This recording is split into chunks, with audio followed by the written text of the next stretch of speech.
But I think what is important to many of us is that there should be solid consensus on the reform of the financial architecture of the world. Because without that reform, the dreams and the objectives that we have to address our challenges will not be realized. And those reforms need to touch on a whole range of issues. Mr. Mo Ibrahim yesterday even spoke about something that we may think is insignificant, that the boards of directors of your multilateral institutions are not made up of independent directors. They are largely internal people or shareholders. So that in itself, for us, it's an important reform. We also need to look at the distribution of the special drawing rights. I find it a bit difficult to be told that this is set in the rules and it will forever be like that, and that it's either you get 0 or you get 34 billion. In our view, this is not a zero-sum game.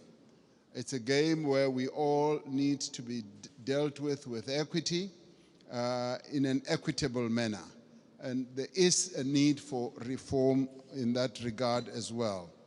And the other important thing for this to happen,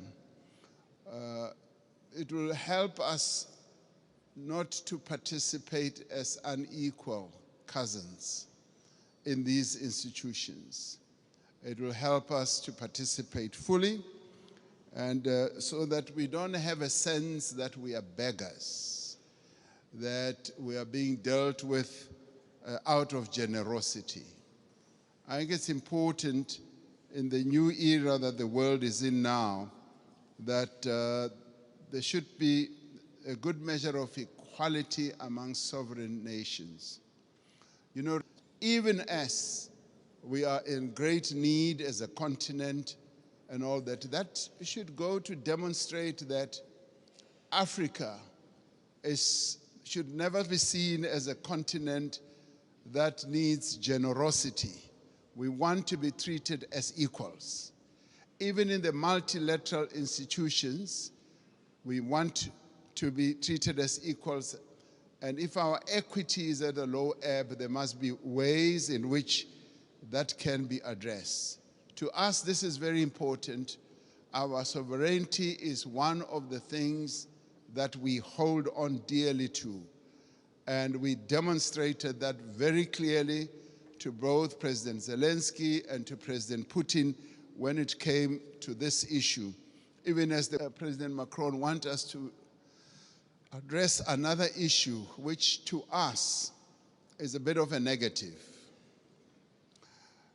You will have heard President Sisi talking about the 100 billion that was promised in Paris.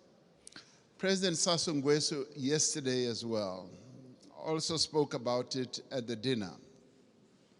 Now, there is that issue that a number of the commitments that have been made have not really been fully lived up to.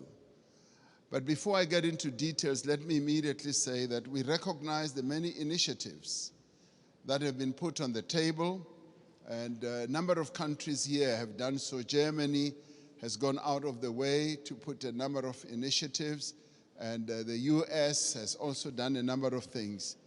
But there have been times when we felt like we were beggars. I played a key role as chair of the African Union during the COVID period.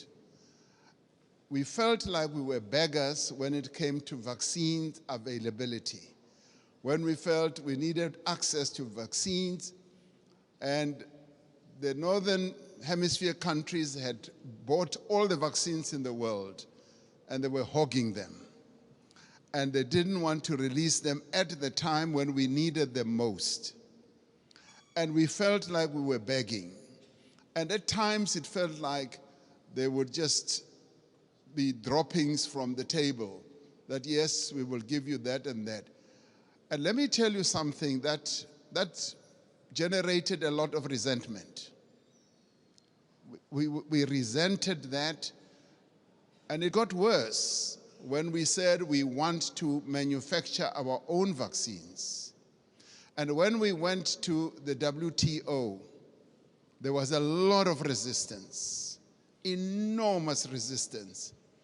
And we kept saying, what is more important, life or profits by your big pharmaceutical companies? And that too, I must tell you now, generated and deepened that disappointment and resentment on our part, because we felt like life in the Northern Hemisphere is much more important than life in the global South.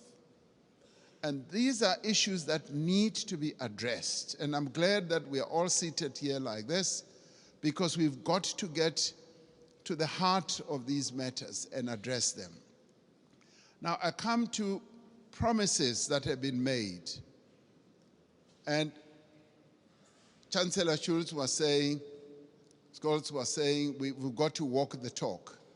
Yes, we want to see the talk being walked. President Sassou Nguesso yesterday said at the dinner, $100 billion was promised per year. And he was saying, I've never seen that. And many of us will testify that that $100 billion has never really been made available.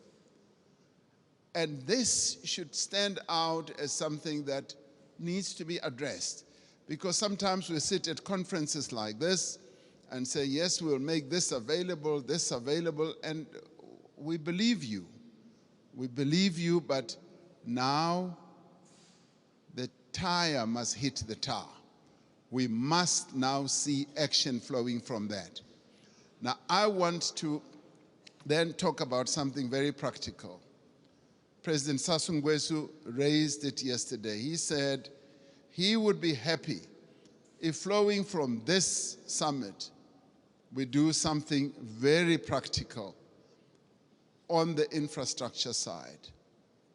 Having said that 600 million people in Africa do not have electricity, and yet we've got all the resources to generate electricity, particularly the mighty Congo River, and that there have been plans to build a number of power stations that will generate, in my calculation, up to 70,000 megawatts. The reform of the financial architecture, as well as a practical project, infrastructure project that is going to add a lot of value. President Sisi and I have been talking about a railway from Cape Town to Cairo for years. We will leave that for the next summit, but the one on generating electricity and building power stations on the Inga Dam is the most important, that is immediate, that I believe needs to be addressed now. Let's get that done, and then we will be convinced that you are serious with the promises that you make. Thank you.